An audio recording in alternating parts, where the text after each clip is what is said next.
We've been all over Metro Detroit, and you know what? We are hearing the same thing. Complaints about the $35 credit that if you have been out of power for 4 days, you get it automatically. I'll get into more of that in a minute. However, DTE give them a little bit of credit. It was about 50,000 or so people without power at the start of the day. Now it's down to about half of that or so. But I'll come back to that in a minute as well. But take a look at where we were today and what the people are talking about.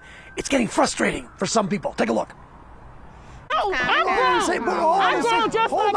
Frustrations in the city of Inkster. Many in this low-income neighborhood have not had power for a week. I've lost all my food, burning gas constantly, just trying to sit in my car to keep warm because it's cold in my home, and I'm not getting any answers from the housing. And many not getting answers, as thousands of people still without power, despite the round-the-clock efforts from DTE and teams from out of state. Is it hard?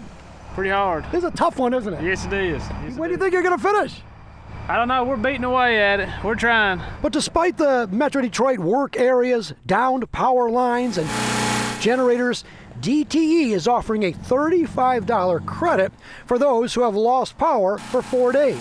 $35, great. I appreciate it. It's better than nothing. It's a credit. Oh, yeah, it's a credit, right. $35 is a slap in the face. Representative Abraham Ayash is getting ready to hold hearings to hold DTE accountable and justify asking for a rate increase. The same week that you are reporting over $1 billion in profits, the same week that nearly 1 million customers across the state were without power and were sitting in the darkest days of darkest and coldest days of February. It's unacceptable.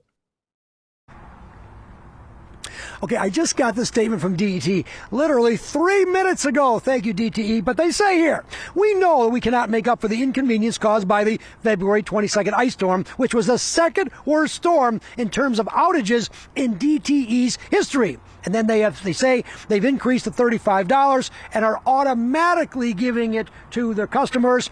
And apparently you can get another $35 if you've had apparently no power within the past 12 months. Okay, talk to DTE for the details. As far as their rate increase, they say basically that they've made an $8 billion investment in the electrical system and that they did not ask for an increase during COVID.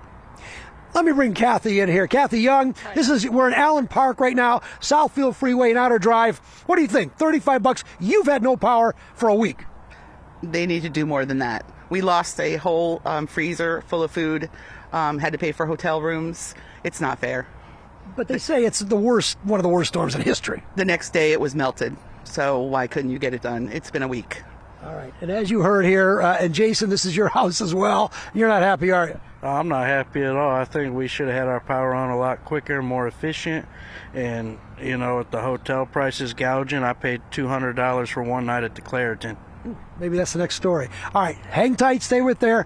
Again, a lot of people not happy about the $35. As you heard from the representative, though, hearings likely will be held to determine, first of all, why did it take so long to get all the power back on? And what about all of these prices and incentives or whatever they're going to call it? And the rate increases, too. Let's not forget about that. A lot more to come. This story is not going away.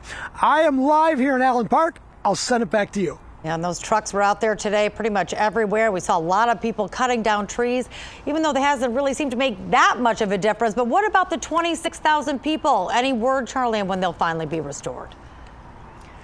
No, I don't. I've been reading this statement I just got from DTE. It's very long and detailed, but as far as one of those 26,000 people, when will they get their power on?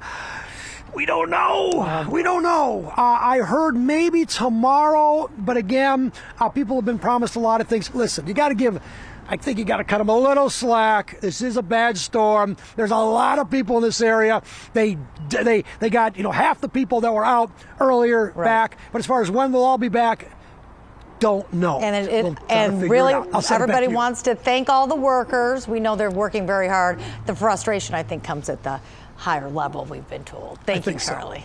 I think so.